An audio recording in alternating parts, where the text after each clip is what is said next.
Picture this.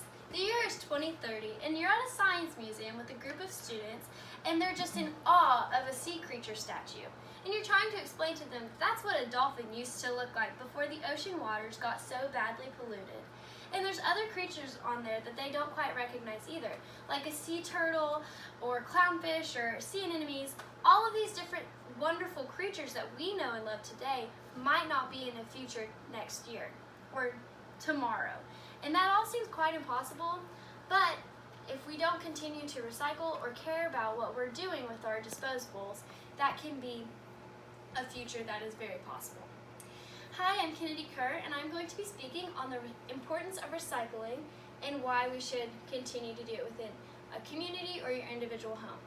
And my credibility is that this past year, my sorority house started a Greek-wide movement that required every single house to have a recycling bin to help sustain the Stillwater community. First, I'd like to talk about why it is important and how bad it can get.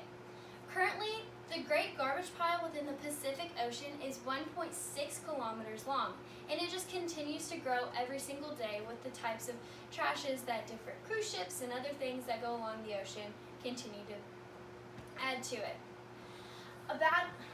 What is also very bad about it is that fish nets are a main contributing factor to being very harmful to most of the animals within it. Because these animals are so curious, they just want to swim through what's going around in the water, and they can get caught on different things like fish nets, the rings that hold sodas together, and even plastic baggies. Another thing that kind of hits closer to home is our landfills. They're actually creating even more harmful greenhouse gases than driving a car at some points.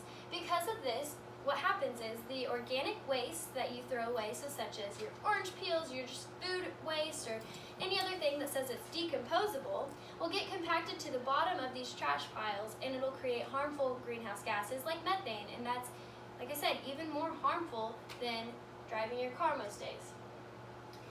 So just a fun fact is that 16 million disposable coffee cups are used a year in America alone. And that's just kind of shocking because we say that we're a clean, green country, but we still use a lot of trash.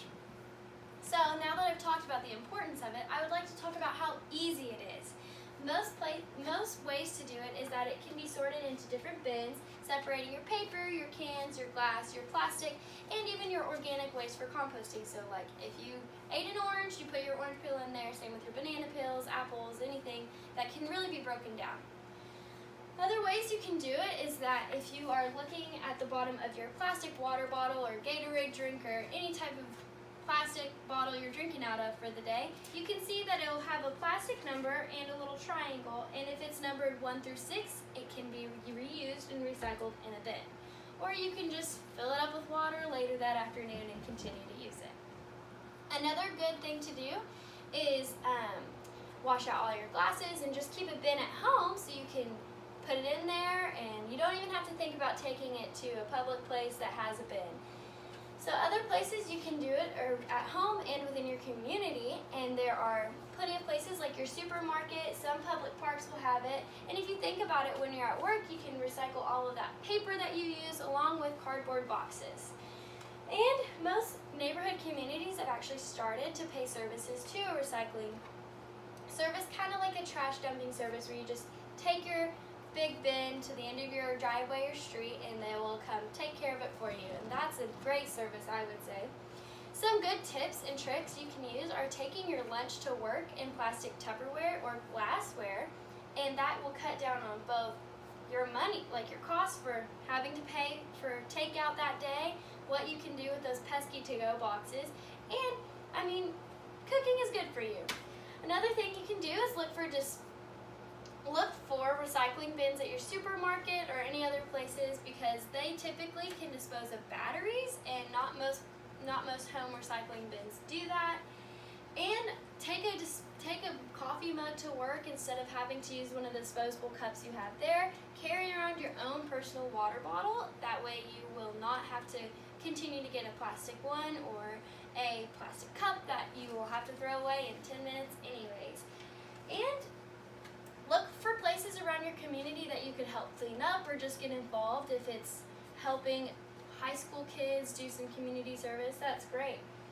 And I would say that these are all great, easy ways to get involved with recycling, and it can help your community and the world at some point.